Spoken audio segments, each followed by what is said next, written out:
Hello there, welcome back to the channel and to our second lesson. Today, we will explain potential dividers, implement some series and parallel circuits to demonstrate the concept of potential dividers, demonstrate the loading effect, and then review our assignment in lesson 1, and then conclude with some food for thought assignment. Let's get into it. Today, we shall use our breadboard again. We shall also use our power source, and then there are some LEDs I have in my hand. These are straw head LEDs. Kindly differentiate them from this yellow LED, which is much smaller. So this straw head LED runs on 3 volts at a peak current of 250 milliamperes. That's about quarter of an ampere. While this one will run safely on 2 volts, 20 milliamperes. To run the devices safely, we'll be running this straw head LEDs on 190 milliamperes. Okay. Just in case you're not sure of the terminals of the LED is a polarized device. So if you're not sure of the terminals, you look into the crystal ball of the LED, you notice that one of the terminals assumes the shape of the number 7. That will be your negative terminal. If you are still in doubt, you can rely on your multimeter here. Switch to the diode or continuous tensor model here. Switch to the diode range and use the probes to test the terminals of the LED, and where it terminates will lead you to a conclusion that you have actually attached the right probe to the right terminal. We'll be using some resistors also. Some standard resistors I have in my hand. They come in quarter watt, maximum half watt. Okay. So first, let's demonstrate with a practical circuit what potential dividers are to illustrate Kirchhoff's voltage law. I have 3 resistors in my hand. This is a 47 kilo ohm resistor. This is a 22 kilo ohm resistor. And this one is a 10 kilo ohm resistor. We are going to connect the resistors in series and attach them to our power supply and see how the voltages are distributed along the series resistive network, and see if we can establish Kirchhoff's voltage law by so doing. Let's get into it. So this is my positive lead here. This is a negative, it goes here. If you recall the configuration of the breadboard, this should not be difficult for you at all. So here. Now, I have this 10 kilo ohm resistor which I'm connecting to. So here, it comes here. We are connecting them in series. Keep that in mind. There's a 47 kilo ohm resistor. I have chosen these resistors arbitrarily. So there's no hard and fast rule as to which resistors you should use. These are just arbitrary values I have chosen.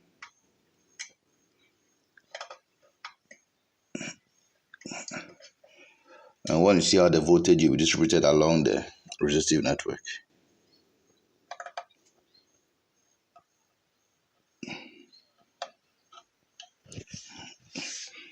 So the circuit is already on and working.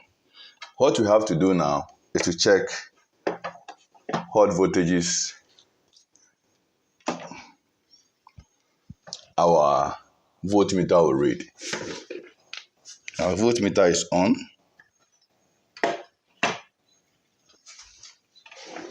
Let's check. First, let's check the voltage of the power source this way. I'm still on the dial and continue tester. Okay, so I've switched the voltage range. Yeah. It says 12.04. That is the voltage of the source. Let's record it.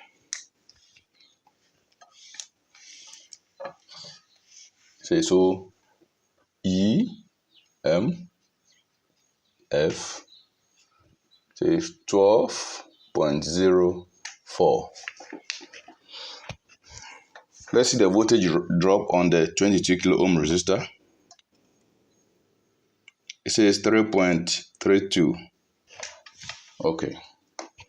So 22 kilo ohm, 3.32 volts, right? Let's measure the 47 kilo ohm.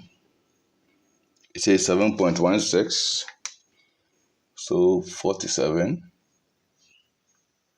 kilo ohm, 7.16 volts. Let's check the 10 kilo ohm resistor. 1.52. 10 kilo ohm raised 1.52. Now Kirchhoff says that the voltage drop around the resistors should equal, when you add them, it should equal the voltage of the source. So let's add these values and see if Kirchhoff's voltage law can be established or has been established on the breadboard. So when you do the math, you arrive at 12 volts.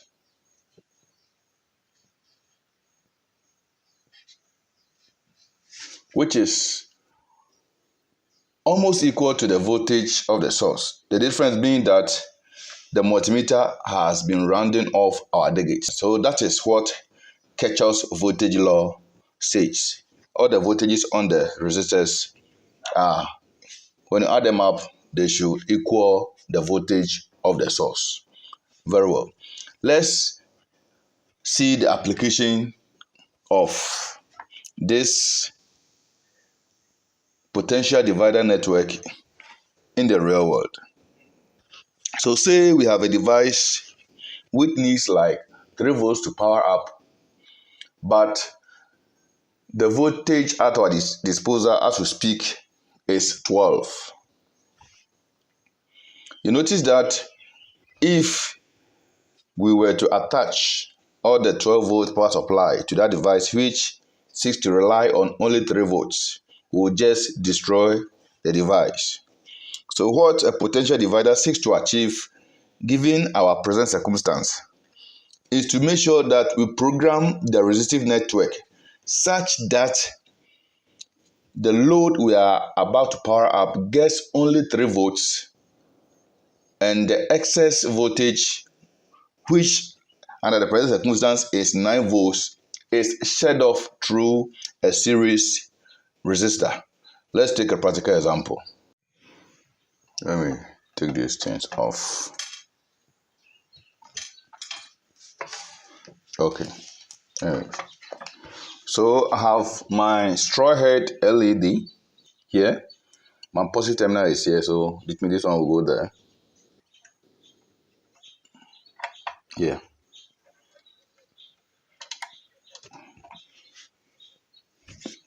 Then I am attaching some series resistor.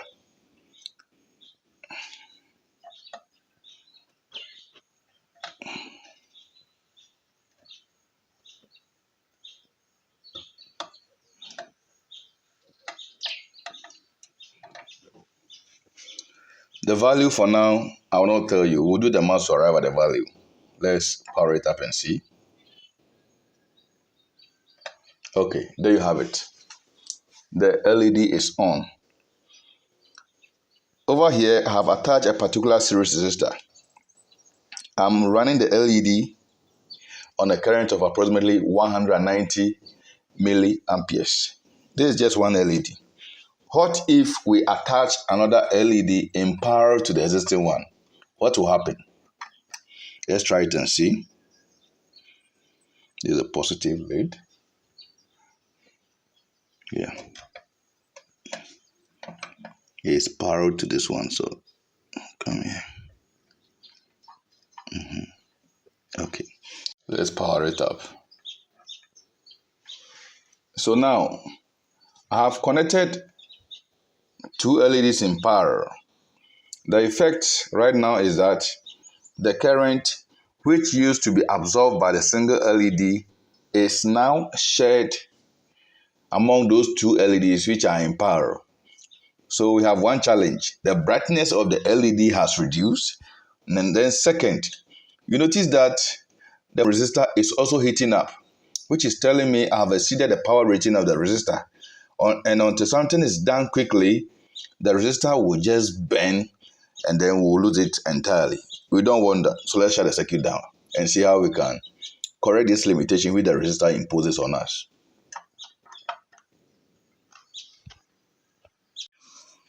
So let's go to our table of analysis and see if we can see what is actually happening in the circuit. This is the circuit we were given. We're given a circuit like this.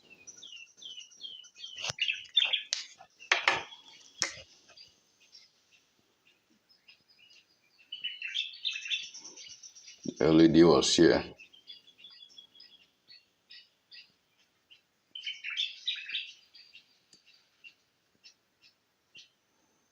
And our resistor was here this way.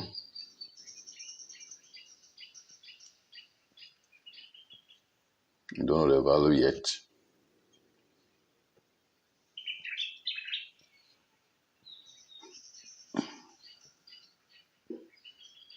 But we do know, however, our voltage supply is 12 volts. And our LED runs on 3 volts. Now, when we attach the series resistor to the LED automatically will drop its 3 volts. And then we have the rest of the 9 volts going through our series resistor RS. So we seek to run a current of 190 milliamperes through this network to power up the LED. So the question is, what should be the value of the resistor that ought to be attached to this? You determine that resistor by applying Ohm's law, which says that V is equal to IR. We know our V to be 9 volts and our I to be 190 milliamperes. Our R is unknown. Our R is 9 over 190 milliamperes. Because I'm dividing by 190, I'm dividing by milliamperes, the resulting answer will be in kilo ohms, which will be 0.047 kilo ohms, which approximates to 47 ohms. So that is the value of the resistor that was attached in the circuit, this circuit. So the value is 47 ohm. If you are very familiar with your resistor color codes, you can just look closely and see 47 ohms. It's 47 ohms. All right. Now, we said the resistor was heating up, and this is I think a a quarter watt resistor. So let's check the power that the resistor was dissipating. That gave it cause to heat up in the way and manner it did. So to determine the power that the resistor was dissipating, we also know that power is equal to voltage times current. Our voltage under the circumstance was 9, and our current was 190 milliamperes. Again, I multiply by milliamperes, so my resulting answer will be in milliwatts. You do the math, you arrive at 1710 milliwatts, which is approximately 1.7 watts, far beyond what the resistor can contain. The power that a resistor can handle is proportional to its physical size, its physical surface area. So a resistor with a larger surface area, like this dropper resistor, which we were introduced to in lesson 1, can dissipate up to 5 watts. You notice that it's indicated on it because this resistor clearly has a much larger surface area than our quarter watt resistor. So the power resistor can hold is determined by largely its surface area. So they say this resistor can take quarter watt, but we notice that this one was being supplied with 1.7 watts, which gave it cause to heat up. So what can we do to circumvent these challenges that the resistor imposes on us so that in the end we don't lose our resistor? There are a few things we can do.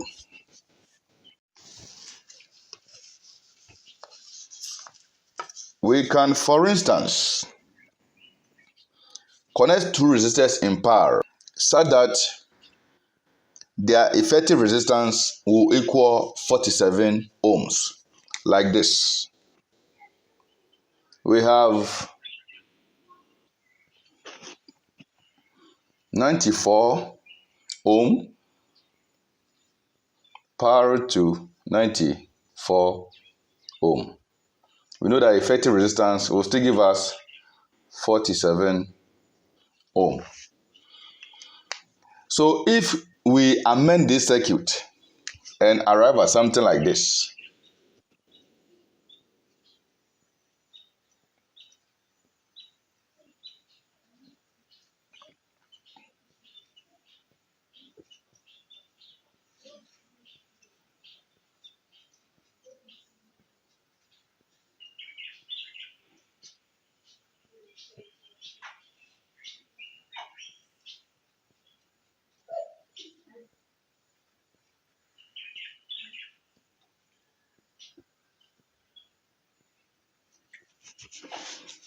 so that each resistor is 94 ohms. What happens is that each resistor will now have to deal with half of the current that the single resistor had to deal with. So instead of 190 milliamperes, each resistor now had to deal with 95 milliamperes, which means the power that to be dissipated by the resistor will be half of the 1.7 watts, which will be like 850 milliwatts. The resulting effect is that our resistors now run much cooler, and we still have our 190 milliamperes going through the circuit, because this one passes half of the current in this direction. This one also pass the next current in this direction, and then they will all sum up here to give us 190 milliamperes. So in the end, we have our full brightness at the expense of an extra component count. But then we also get to preserve our circuit so we don't lose our resistor. It even gets better where you connect more resistors in parallel so that in the end, their effective resistance will equal the first 47 ohm that we sought. So that eventually our resistors run even cooler. I guess you get the concept. Okay, now let's address that situation where we connected the LEDs also in parallel. When the LEDs were in parallel, we had a circuit like this.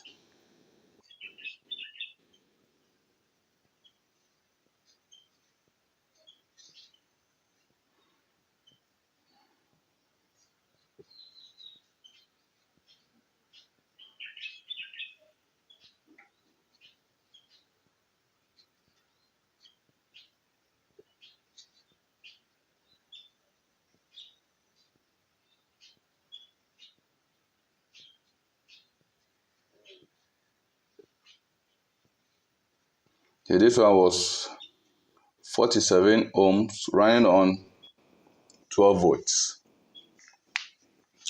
And beyond the resistor exceeding its power rating, you also notice that because the current coming from here had to split between the two LEDs, their brightness dimmed. So what can we do?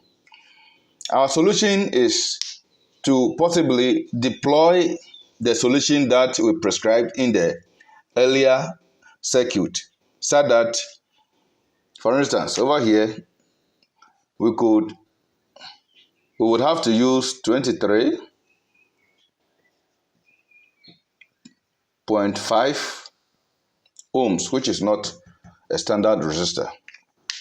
5 ohms. If we really want each LED to run on 190 milliamperes, which presents an even far worse situation, because even with the 47 ohm resistor, the resistor was burning up. How much more 23.5? So the challenge becomes even more daunting. But again, if you connected several resistors in parallel, so that in the end, the effective resistance amounted to 23.5, we could just run each LED on 190 milliamperes and ignore the challenges that are associated with heat that will come with the circuit. But we could also resort to another circuit like this. This is the circuit we have.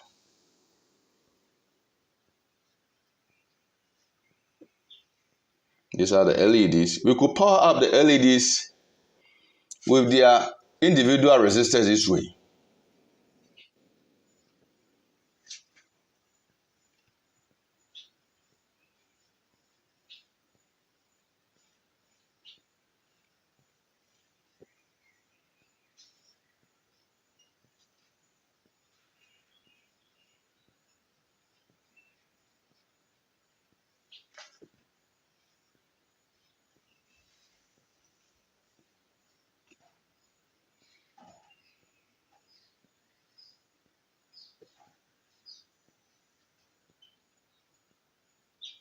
So you notice that even though the LEDs are in parallel, each one is powered or driven by its own series resistor, 47 ohm, 47 ohm, so that each one is able to get its current of 190 milliamperes.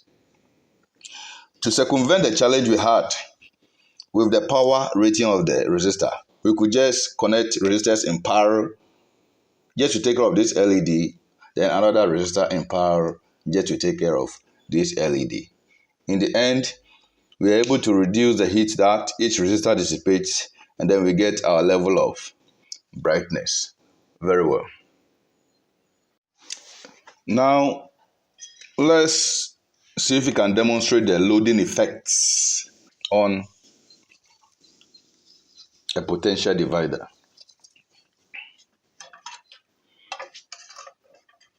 Now we have said already that the essence of a potential divider is to just appropriate a fraction of a large voltage to a device which just needs a small voltage of the large voltage.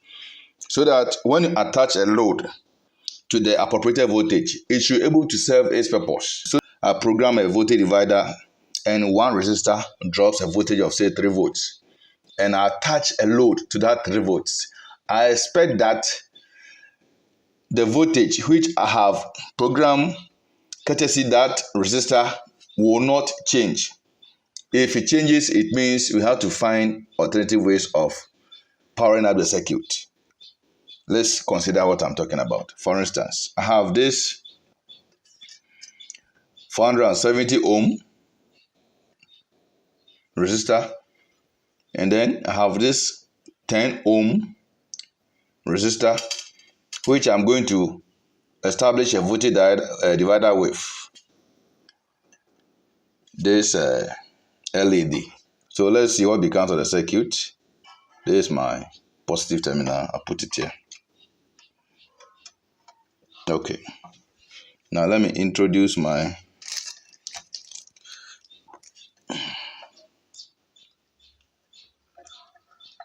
this is the come on.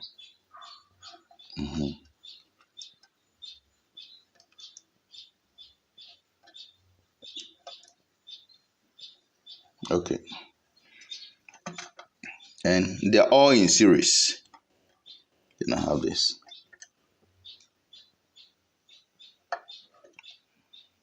Let's power it up and see. Okay. So you notice that the LED is on. Let's check the voltage of that part of the circuit I want to use to power up my load.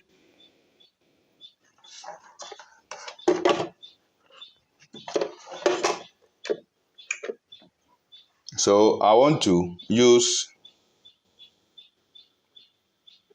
the 47 ohm to power up the load. And it says when the load is not attached, it is 8.4. Let's attach the load and see what becomes of the circuit.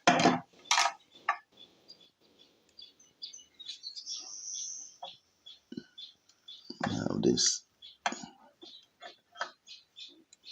Notice what becomes of the LED when I attach the load. When I attach the load, the LED even glows brighter. Notice. You see that? Okay. Before we come with the explanation, let's measure the voltage on the 470 ohm resistor again. Earlier we had more than 8 volts. This time it says 6.8 volts. So you know the loading effect right now is so much that the circuit doesn't seem to be serving its purpose. Why? Because the internal resistance of the motor seems a little small, so that when you present it in parallel with the 470 ohm resistor, they combine to form an even smaller network. That is why you see the LED glowing even brighter, because now the current that the circuit is supplied with is increased, because by connecting those two by connecting the load in parallel to the 470 ohm resistor, we have effectively reduced the net resistance here. And beyond that, the voltage also dropped. So in order to use a voltage divider as a power source to power up a device, the load that you are attaching should be a high impedance load, so that its effects on the voltage divider network will be very minimal and negligible.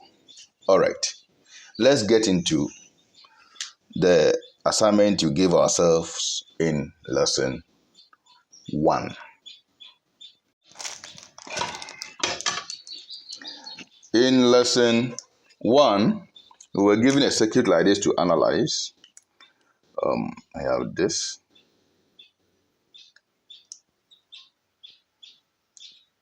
And this motor was given to us.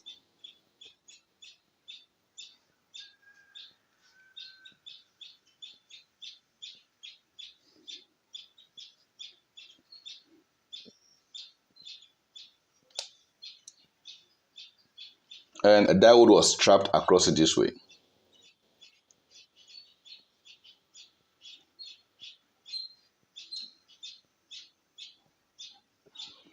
And if you recall, transpired in the first lesson, notice that the motor wanted to stop but could not stop completely. And the reason is this.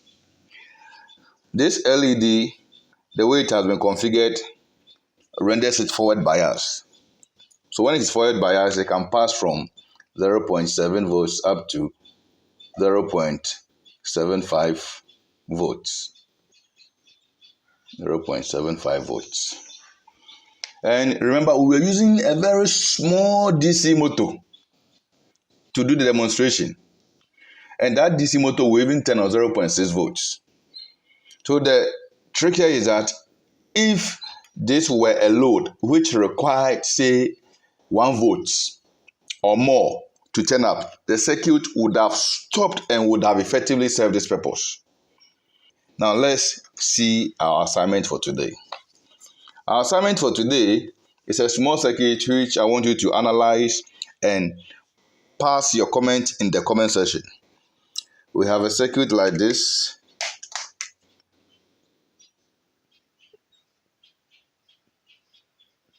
It's actually a battery charger circuit.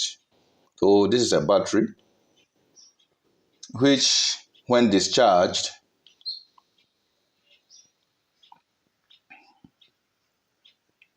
measures 13 volts, but when charged, measures 15 volts. It has a series resistor attached to it, so this is the battery to be charged. The series resistor is 0.2 ohms. There's 15 volts charging the battery. Your assignment is to determine the initial charging current when the battery is discharged to its predetermined level, 13 volts, and the final charging current when it is 15 volts. I'll catch you in the comment section and in our next lesson where we introduce ourselves to bipolar junction transistors. Take care. Goodbye.